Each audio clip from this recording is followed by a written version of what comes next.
আসসালামু আলাইকুম সুপ্রিয় শিক্ষার্থীবৃন্দ, আলফা পাই চ্যানেলের পক্ষ থেকে জানাই শুভেচ্ছা ও অভিনন্দন। ঢাকা বোর্ড 2025-এর ধারাবাহিক আয়োজনের আজকের পর্ব নবম নিয়ে তোমাদের মাঝে উপস্থিত হয়েছি। আমাদের অন্য সকল ভিডিও লিংক ডিসক্রিপশন বক্সে দেওয়া থাকবে, চাইলে সেগুলো দেখে আসতে পারো। Let's go start. আজকের আয়োজনটি আমরা শুরু করি। আজকের আয়োজনের 9 কতে বলা হয়েছে, সমবাহু ত্রিভুজের প্রত্যেক বাহুর দৈর্ঘ্য 7 সেন্টিমিটার হলে ক্ষেত্রফল নির্ণয় করো। তো আমরা ক্ষেত্রফল বলতে সেটাকে বুঝি যেটা হলো যে বাহু দ্বারা বেষ্টিত যে অংশটুকু সেটার পরিমাণটা নির্ণয় করাটাই হলো ক্ষেত্রফল। তো এখানে যেটা বলা হয়েছে যে সমবাহু ত্রিভুজ, তো সমবাহু ত্রিভুজের প্রত্যেকটি বাহুর দৈর্ঘ্য দেওয়া আছে। তো আমরা প্রথমত আমরা একটু দেখি যে সমবাহু ত্রিভুজটা কি। যে সমবাহু ত্রিভুজ বলতে গেলে আমরা বলে যে এই যে ত্রিভুজের 3টি বাহু সমান সেটাকে আমরা বলি সমবাহু ত্রিভুজ। যেমন এখানে এই 3টি বাহু সমান, তার মানে এটিকে আমরা বলি সমবাহু ত্রিভুজ। তো সমবাহু ত্রিভুজের প্রত্যেকটা বাহুর দৈর্ঘ্য দেওয়া আছে। তো আমরা এটা এ সমান আমরা 7 সেন্টিমিটার, তার মানে সব বাহুগুলো সমান। আরও একটা বৈশিষ্ট্য আছে সমবাহু ত্রিভুজে, যেহেতু বাহুগুলো পরস্পর সমান সুতরাং এদের অন্তর্গত কোণগুলো পরস্পর সমান হবে। অর্থাৎ এই সমবাহু ত্রিভুজের 3টা কোণের সমষ্টি 180 ডিগ্রি হলে 3 দিয়ে যদি ভাগ করি তাহলে প্রত্যেকটা কোণের পরিমাপ পাওয়া যাবে। তো শিক্ষার্থী বন্ধুরা, এই ত্রিভুজটির ক্ষেত্রফল নির্ণয়ের সূত্রটি আমরা জানি, √3/4 a টু দি পাওয়ার 2। এটা আমরা এই ক্ষেত্রফলের সূত্র নির্ণয়, যেহেতু আমরা বাহুর দৈর্ঘ্য জানি তাহলে ইজিলি আমরা এই সমবাহু ত্রিভুজের ক্ষেত্রফল নির্ণয় করতে পারবো। তো আমরা শুরু করি 9 ক দিয়ে।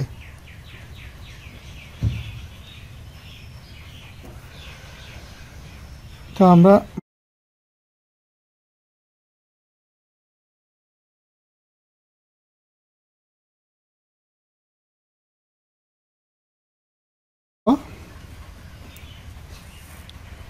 √3/4 আমরা এর ভ্যালু আমরা জানি, এর সমান আমরা জানি কত, 7। তাহলে আমরা এই পরিবর্তন করে আমরা লিখতে পারি 7, যেহেতু a = 7, অর্থাৎ এই এর উল্টাটা আমরা লিখব। অর্থাৎ এর উল্টাটা মানে বলতে গেলে কি এর অপোজিট পার্টটা লিখব। তাহলে এখানে 7-এর উপর স্কোয়ার। তাহলে এখন আমরা চাইলে শিক্ষার্থী বন্ধুরা আমরা ক্ষেত্রফলটা সবার শেষেও দিতে পারি, তো আমরা সবার শেষেই উল্লেখ করব। তাহলে এখানে দাঁড়ালো কত, 7 × 7 = 49, 49/√3/4। এখন আমরা ক্যালকুলেটর দিয়ে ফলাফলটি বের করব। তো ক্যালকুলেটর ইউজ, তাহলে 49 √3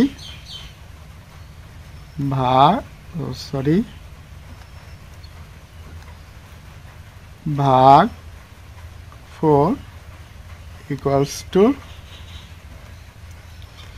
21.22। যেহেতু আমাদের এখানে 21-এর পরের অঙ্কটা 5 বা 5-এর উপরে হলে তার আগের অঙ্কের সাথে 1 যোগ করে দিতে হবে। তাহলে আমাদের এখানে হবে 21.22 বর্গ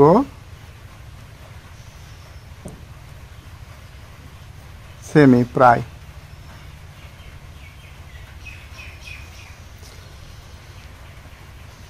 তাহলে শিক্ষার্থী বন্ধুরা, আমাদের 1-এর যে সমস্যাটি ছিল সেটা আমরা সমাধান করতে পেরেছি।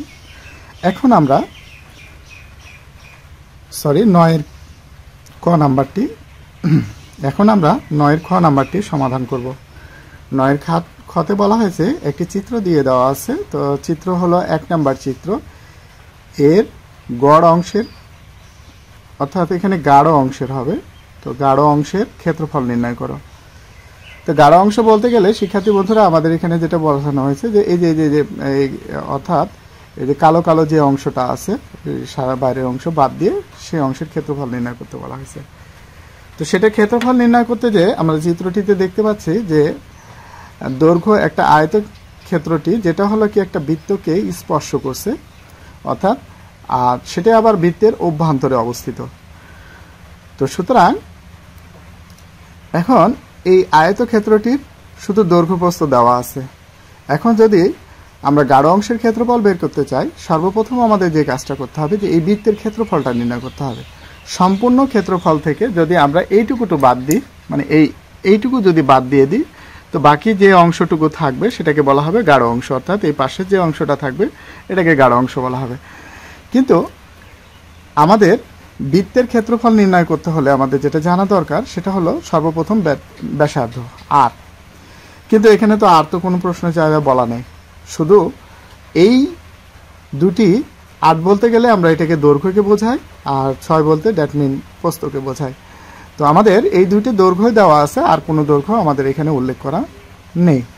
তো আমরা এখানে দেখতে পাচ্ছি যে যদি আয়তক্ষেত্রটি, যেহেতু এটা আয়তক্ষেত্র অর্থাৎ দৈর্ঘ্য প্রস্থ সমান নয় এবং বিপরীত বাহুগুলো সমান, তো সুতরাং প্রত্যেকটা কোণ 90 ডিগ্রি, এজন্য আমরা এটাকে আয়তক্ষেত্র বলবো। তো আয়তক্ষেত্রটির যেহেতু বৃত্তটিকে স্পর্শ করছে, তাহলে এর কর্ণটা বৃত্তের কেন্দ্রগামী হবে, অর্থাৎ বৃত্তের কেন্দ্র দিয়ে যাবে।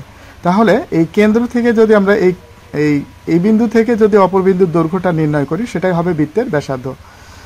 তাহলে শিক্ষার্থী বন্ধুরা আমাদের সর্বপ্রথম যে কাজটি করতে হবে, আমাদের চিত্রটি অঙ্কন করতে হবে। তো চিত্রটি আমরা অঙ্কন করি।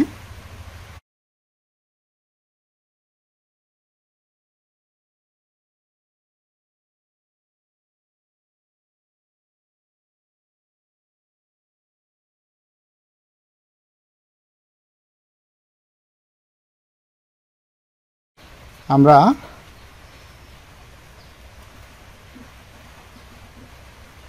মনে করি এ বি সি ডি আয়ত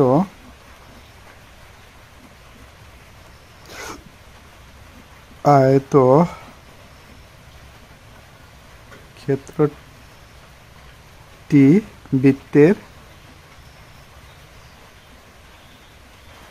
বৃত্তের অন্তর্লিখিত।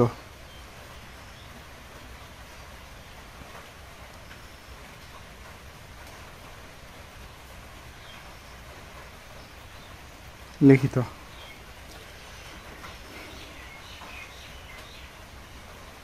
আয়ত, আচ্ছা আয়ত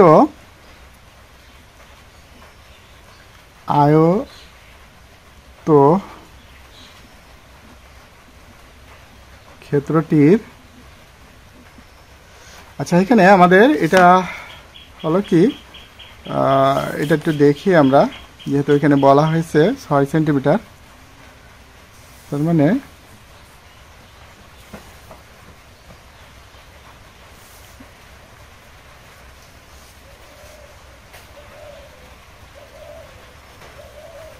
তো আমরা একটু দেখি এখানে যে এটা হলো দৈর্ঘ্য হলো কয় সেন্টিমিটার, 8 সেন্টিমিটার।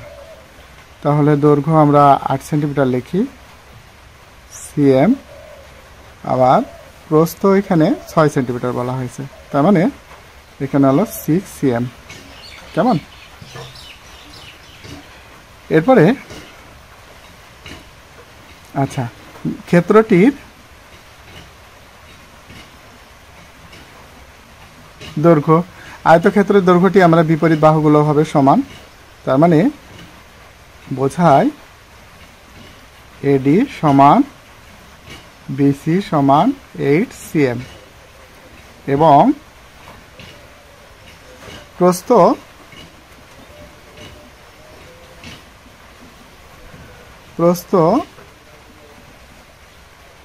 এ বি, অর্থাৎ এটা আর এই বাহুটার সমান হবে যেহেতু আয়তক্ষেত্র, এ বি সমান সিডি সমান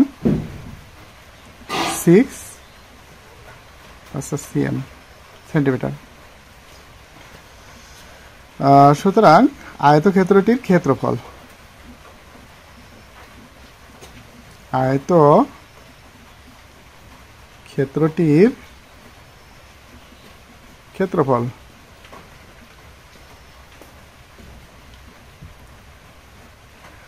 দৈর্ঘ্য গুণ প্রস্থ, অর্থাৎ দৈর্ঘ্য কত 8, প্রস্থ কত 6,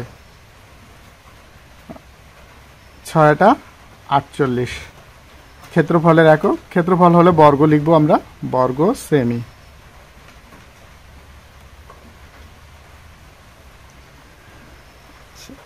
এরপরে আমাদের আয়তক্ষেত্রটির ক্ষেত্রফল নির্ণয় করা হয়েছে।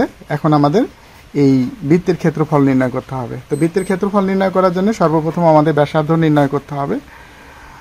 তো যেহেতু আমরা বৃত্তের ক্ষেত্রফল জানি পাই আর স্কোয়ার, অর্থাৎ পাই ইন্টু ব্যাসার্ধের উপর স্কোয়ার। সেই অনুযায়ী যদি আমরা এখানে বৃত্তের আমাদের ব্যাসার্ধ নির্ণয় করতে হবে। তো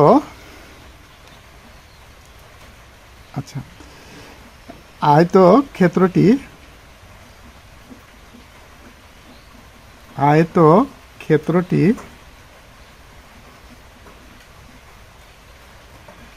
বৃত্তের অন্তর্লিখিত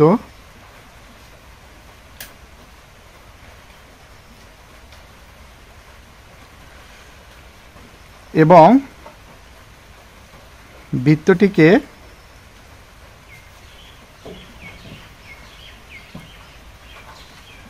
স্পর্শ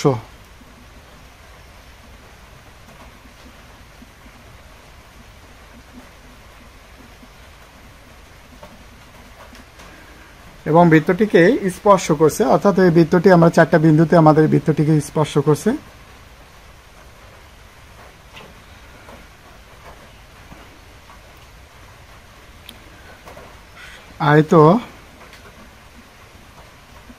আয়তক্ষেত্রটির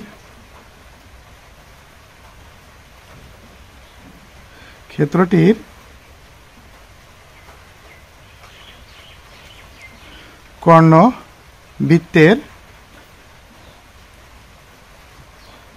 বৃত্তের কেন্দ্রগামী, অর্থাৎ বৃত্তের কেন্দ্র দিয়ে যাবে। যদি এরকম পরিস্থিতি তৈরি হয় তাহলে যে কর্ণটা আমরা আঁকবো সেটা হলো বৃত্তের কেন্দ্র দিয়ে যাবে। সুতরাং বৃত্তের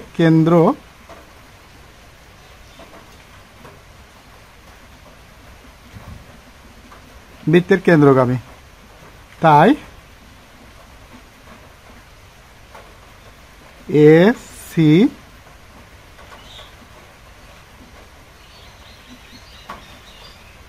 বৃত্তের ব্যাস, কারণ কেন্দ্রগামী রেখা অংশটাই হবে বৃত্তের ব্যাস। অর্থাৎ আমরা এখানে একটা আঁকি, যে এরকম একটা যদি বৃত্ত আঁকি, তো বৃত্তের হলো এটা সেন্টার, এই কেন্দ্র দিয়ে যেই জ্যাটা যাবে অর্থাৎ সেটাই হবে বৃত্তের বৃহত্তম জ্যা, এবং এটিকে আমরা বলবো যে ব্যাস, আর বৃহত্তম জ্যাটাই হলো বৃত্তের ব্যাস। সুতরাং এসি বৃত্তের ব্যাস। আমরা এসি এর দৈর্ঘ্য বের করব, তা আমরা লিখতে পারি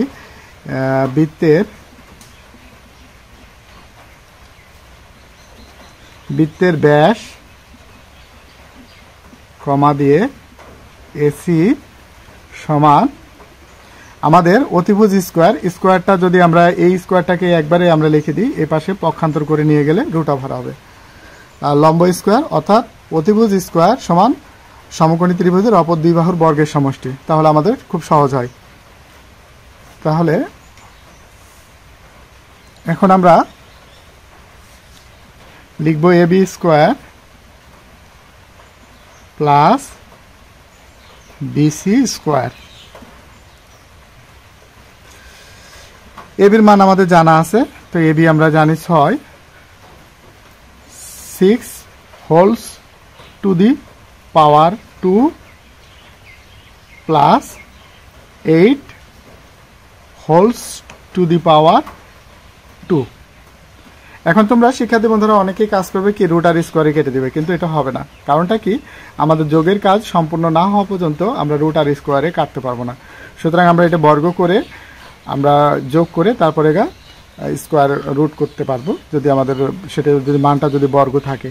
তো আমরা এখানে লিখতে পারি 6 6 36, দ্যাট মিন 8-এর উপর স্কোয়ার অর্থাৎ 64। তাহলে আমাদের এখানে হবে 64 আর এটা যোগ করলে 100, 100-এর উপর বর্গমূল যদি আমরা এইভাবে লিখি 100-এর উপর স্কোয়ার, যদি আমরা এইবার দেখো যে রুট আর স্কোয়ারে কাটা, তাহলে 10 অর্থাৎ বৃত্তের ব্যাস পেলাম 10 সেমি। আমাদের আরেকটি পাতার প্রয়োজন শিক্ষার্থী বন্ধুরা, আমরা আরেকটি পাতা আমরা এখানে সংযোজন করব। এরপরে এখন আমাদের যেহেতু বৃত্তের ব্যাস পেয়ে গেছি, তো বৃত্তের ব্যাসের অর্ধেকই হলো ব্যাসার্ধ, সুতরাং আমরা লিখতে পারি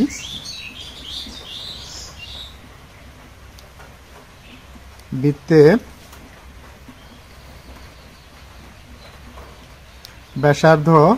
ব্যাসার্ধকে আর দ্বারা প্রকাশ করা হয় এসি এর অর্ধেক অর্থাৎ ব্যাসের অর্ধেক। তো ব্যাস এখানে 10/2 সমান 5 সেন্টিমিটার, 5 সেন্টিমিটার। অতএব বৃত্তটির ক্ষেত্রফল, বৃত্তটি বলতে আমি এখানে যেটা বোঝানো হয়েছে, আমরা বোঝাইছি এই বৃত্তটির কথা বলা হয়েছে, এই যে এই বৃত্তটি। তো আমরা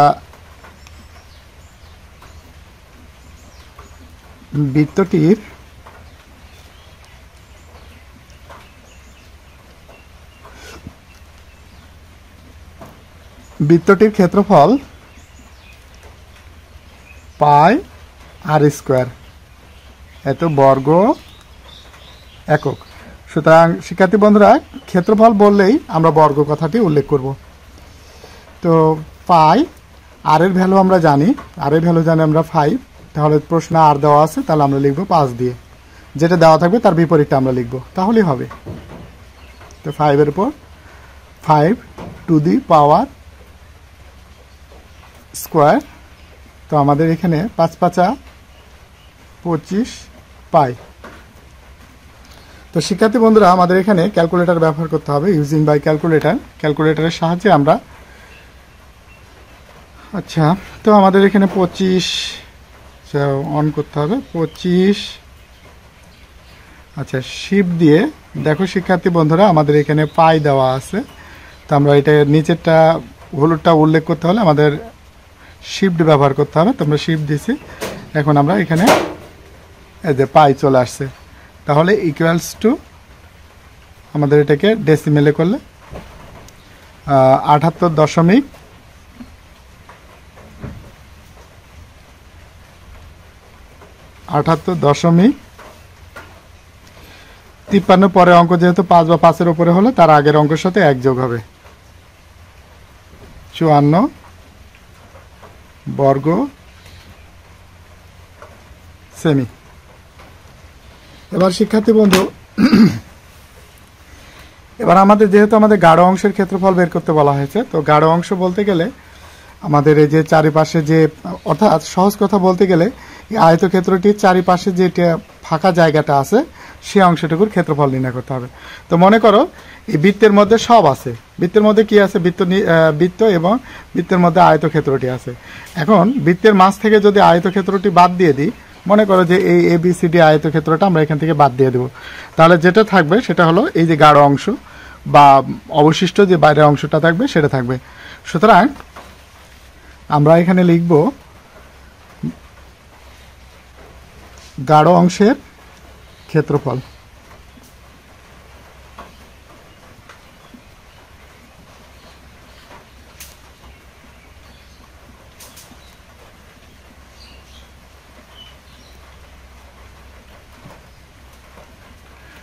গাঢ় অংশের ক্ষেত্রফল, তা আমাদের ক্ষেত্রফল কোনটা বড় হবে? বড় অবশ্যই বৃত্তটা হবে, কারণ হলো এই বৃত্তের মাঝে আমাদের আয়তক্ষেত্রটি রয়েছে। তো সুতরাং আমরা এই বৃত্তের ক্ষেত্রফলটি লিখব 54 মাইনাস বৃত্তের ক্ষেত্রফল। তো আমরা একটু দেখি বৃত্তের ক্ষেত্রফলটা এখানে কি দেওয়া আছে। আয়তক্ষেত্রের ক্ষেত্রফল। তো আয়তক্ষেত্রের ক্ষেত্রফল 48 বর্গ সেন্টিমিটার। তো এখান থেকে আমরা 48 বাদ দিয়ে দিই।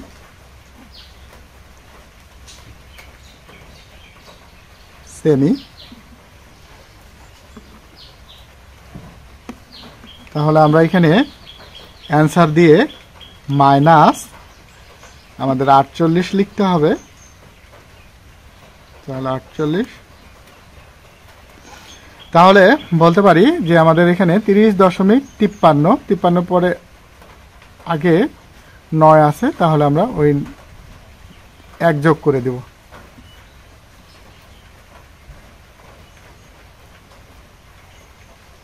এবার 30.54, এখানে বর্গ লিখতে হবে যেহেতু ক্ষেত্রফল, আমরা এখানে লিখে দেব বর্গ সেমি।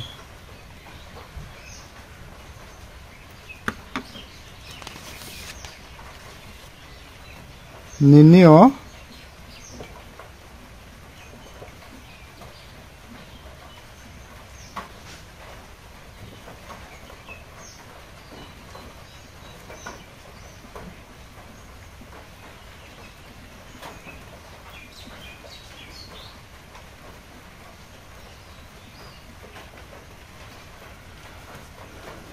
(30.54)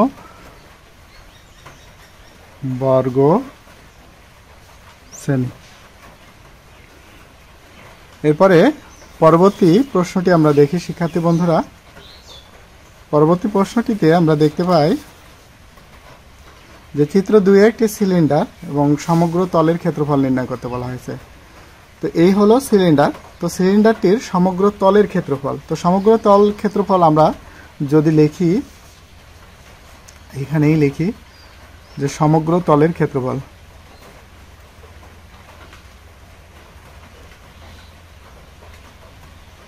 তলের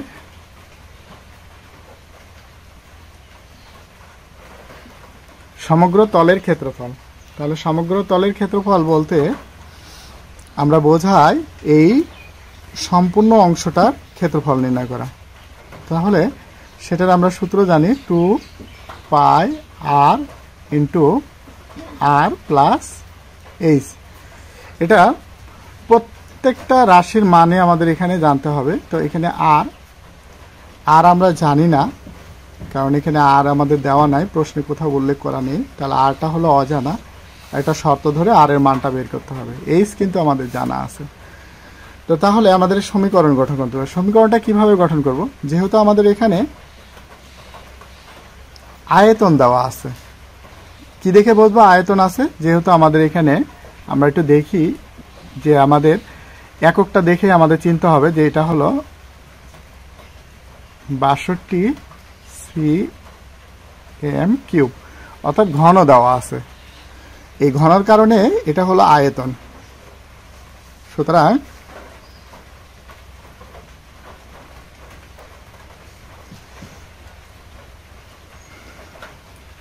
দেওয়া আছে, আচ্ছা এখানে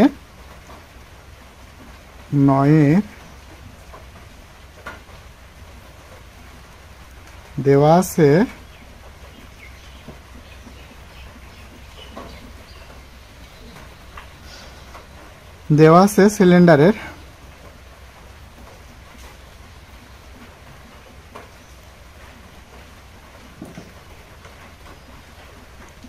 সিলিন্ডারের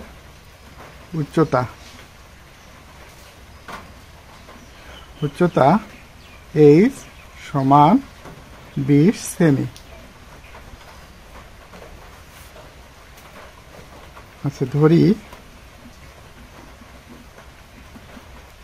সিলিন্ডারটির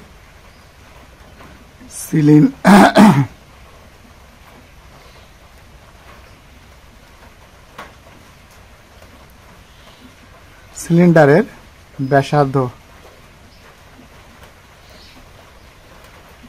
আর সেমি, এর আয়তন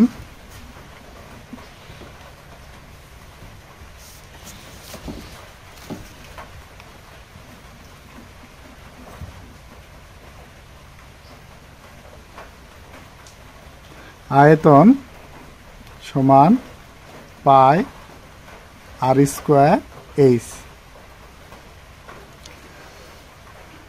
এত যেহেতু আয়তন সেজন্য আমরা এখানে ঘন লিখব।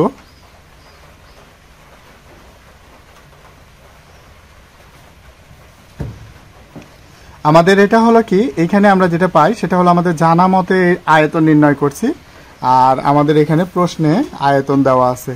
তো যেহেতু আমাদের সম্পর্ক হয় সমানে সমানে, অর্থাৎ আয়তন সমান আয়তন, তাহলে এই দুইটার মাঝে আমাদের দেখো যে এটা হলো সিলিন্ডারের আয়তন, এটা হলো সিলিন্ডারের আয়তন, সুতরাং আমরা প্রশ্ন মতে লিখতে পারি। অর্থাৎ আমরা শিক্ষার্থী বন্ধুরা সবসময় মনে রাখবো যে অজানা রাশির মান নির্ণয় করতে হলে একটা সমীকরণ গঠন করা লাগবে। সো প্রশ্ন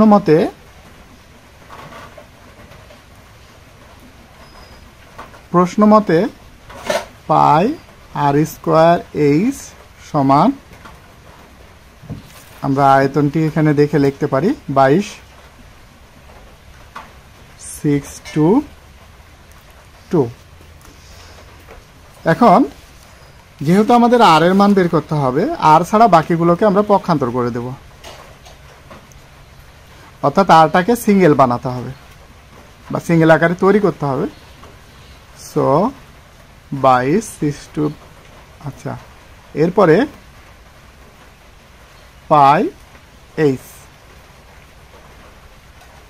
সো এখন শিক্ষার্থী বন্ধু আমরা যে কাজটি করব সেটা আপনাদের ক্যালকুলেটর অবশ্যই ব্যবহার করতে হবে। ক্যালকুলেটর ব্যবহার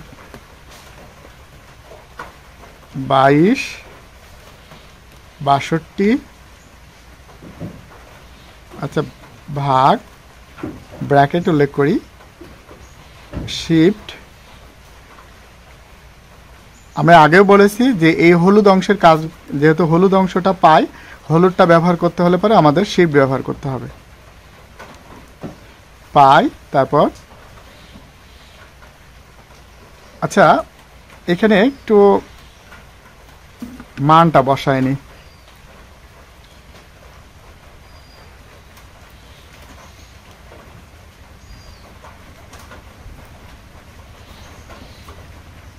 পাই এইচ এর মান হলো 20।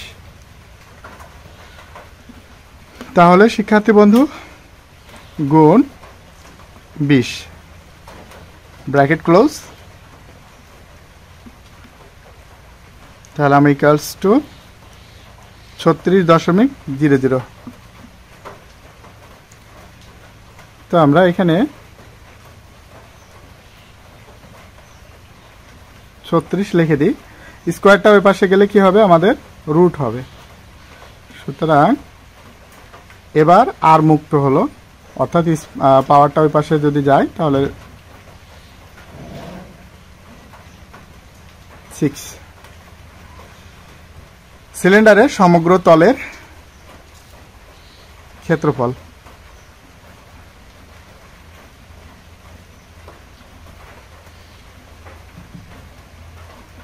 সিলিন্ডারের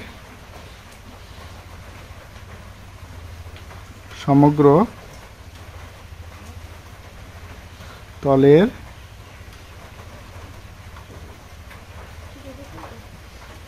ক্ষেত্রফল আমরা জানি 2 পাই আর ইন্টু এইচ প্লাস আর বর্গ একক। তো আমাদের জানা মানগুলো আমরা বসাই দিব এখানে। তো 2 পাই রাখলাম ইন্টু আর এর মান আমরা জানি 6, আর পরিবর্তন করে লিখব 6 যেহেতু আর এর ভ্যালু দেওয়া আছে। আর এখানে এইচ এর ভ্যালু আমরা জানি যে এইচ এর ভ্যালু এখানে বলা হয়েছে 20, তো এইচ পরিবর্তন করে লিখব 20 প্লাস আর হলো 6। তাহলে শিক্ষার্থী বন্ধু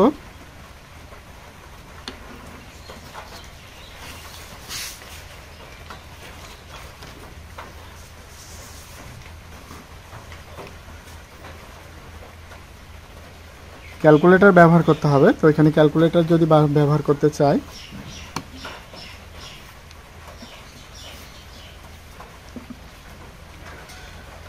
2 শিফট পাই ইন্টু 6 ব্র্যাকেট 20 আর 6 যোগ করলে 26 হয়, তো আমরা এখানে 26 লিখে দেব, ব্র্যাকেট ইকুয়ালস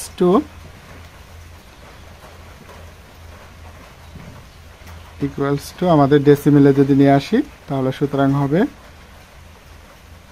980।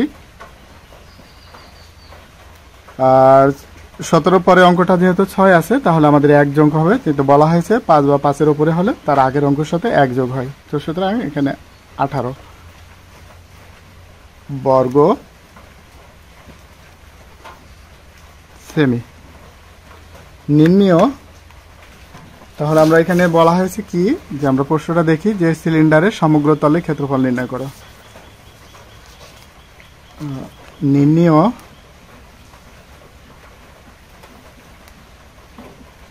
সিলিন্ডারের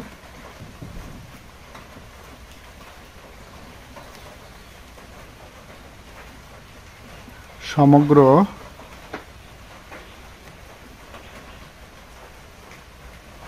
তলের ক্ষেত্রফল।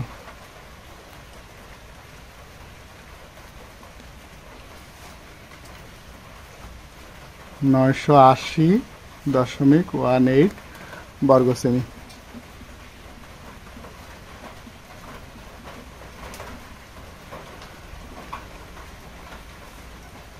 তাহলে শিক্ষার্থী বন্ধুরা আজকে এ পর্যন্তই। আর আমাদের ভিডিওগুলো যদি ভালো লাগে তো অবশ্যই কমেন্ট বক্সে জানায়, আর আমরা কি কোথায় থেকে দেখছি ভিডিওটি সেটাও আমরা লিখতে পারি। আর তোমাদের সকলের সুস্বাস্থ্য কামনা করে আজকে এ পর্যন্তই। দেখা হবে নতুন কোনো পর্বে, নতুন কোনো সময়। আল্লাহ হাফেজ।